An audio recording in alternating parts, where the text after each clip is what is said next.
Olá, eu sou Pedro Renault, economista do Itaú, e hoje eu estou aqui no canal do Ion para falar sobre o cenário econômico do Brasil e apresentar 5 pontos para ficarmos atentos em 2024.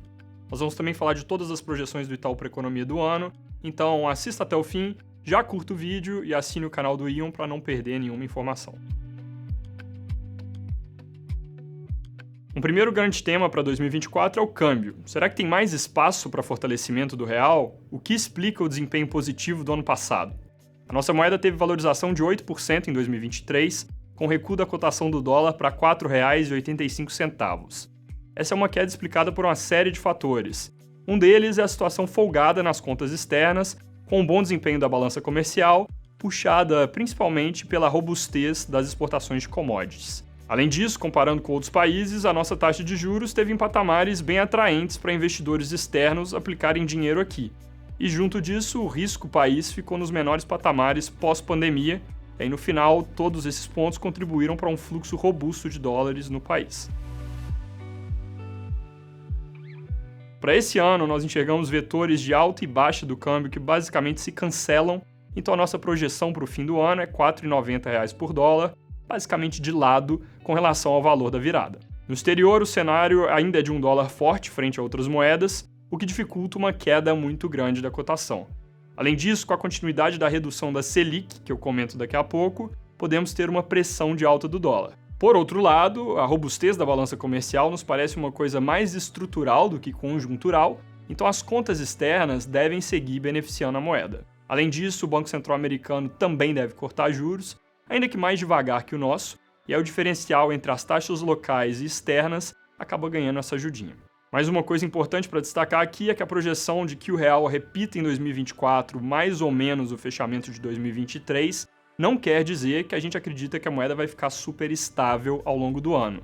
A trajetória tende a ter alguma volatilidade ao longo do caminho, é importante ter isso em mente. A atividade econômica surpreendeu em 2023 e o crescimento foi mais forte na primeira parte do ano, impulsionado principalmente pelo aumento da renda. O IBGE ainda não divulgou o resultado oficial, mas a nossa estimativa é que o PIB tenha encerrado o ano em 2,9%. O agro, por sua vez, teve participação com resultado forte, uma expansão que acabou ajudando em todo o resto da economia. Além disso, o consumo ficou bem sustentado ao longo do ano, com desemprego baixo, salários em alta e uma série de estímulos fiscais, como o aumento do Bolsa Família, do salário mínimo e dos salários de funcionários públicos. Para 2024, nós esperamos crescimento de 1,8% do PIB, lembrando que a casa dos 3% não é a velocidade típica da economia brasileira. A participação do agro vai ser menor, porque 2023 foi um ano excepcionalmente bom em termos de safra, e também porque o El Niño está pesando na produção de algumas regiões do país. O consumo tende a seguir robusto. A melhora da renda, que foi o impulso no ano passado, tanto por causa do mercado de trabalho aquecido como dos estímulos fiscais, tende a ser mais modesta em 2024. Por outro lado, o crédito, que contribuiu negativamente até aqui, vai passando a trazer alguma sustentação com a queda dos juros. No lado fiscal, 2023 teve um resultado primário bem negativo, ou seja, o governo gastou bem mais do que arrecadou. A receita contraiu e o gasto aumentou, lembrando que ano passado as regras do teto de gastos foram suspensas e o governo ainda não ficou sujeito às do novo arcabouço. Além disso, a regularização de precatórios levou pontualmente a um déficit mais profundo. Parece ser difícil, mas nós deveremos ter uma ideia mais precisa sobre isso já nos primeiros meses de 2024.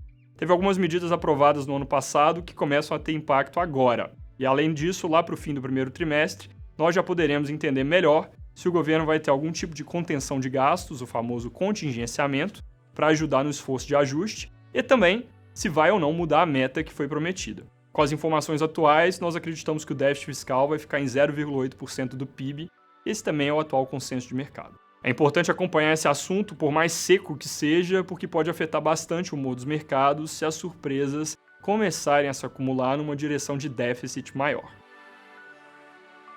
Nossos últimos 2 pontos conversam muito, por isso a gente vai tratá-los juntos aqui. São inflação e taxa de juros.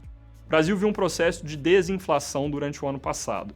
A melhora começou mais concentrada na inflação de industriais e de alimentos, mas depois se espalhou, ainda que menor em escala, para serviços. O IPCA fechou 2023 com alta de 4,6%, bem melhor do que se esperava inicialmente. Isso permitiu que o Copom cortasse juros a partir de agosto.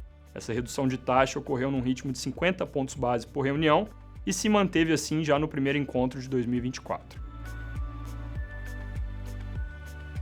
A sinalização do Comitê de Política Monetária é que devem seguir o mesmo ritmo nas próximas reuniões, meio ponto por vez. Na nossa leitura, o fim desse ciclo de cortes deve acontecer na casa de 9% ao ano, com um nível que ainda é um pouco de pé no freio, porque apesar da melhora, a inflação de serviços segue acima de onde deveria estar e vai se manter pressionada pelo mercado de trabalho aquecido. O IPCA cheio deve ter alta de 3,6% em 2024, mas serviços ainda devem fechar num ritmo de 5%. Além disso, as expectativas de inflação para períodos mais longos não estão exatamente na meta, e isso demanda mais cautela por parte do Banco Central. Na nossa visão, é possível que a inflação corrente seja puxada para baixo caso o real tenha uma apreciação mais intensa. Esse seria um cenário possível para que o Copom mude o seu plano de voo e intensifique os cortes. Por outro lado, os riscos geopolíticos no ambiente externo e eventuais ruídos no mercado doméstico sobre a dinâmica fiscal podem demandar uma postura mais conservadora. Com isso, chegamos ao fim de mais um vídeo com nossas perspectivas para os principais pontos da economia em 2024. Se você gostou, curta esse vídeo e ative as notificações para ser informado sempre que tiver um conteúdo novo. Obrigado e um abraço!